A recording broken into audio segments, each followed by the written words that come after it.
said. No.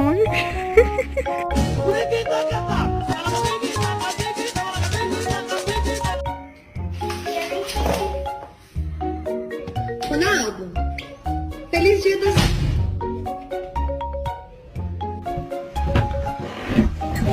Does it meet your standard of surfing, chick?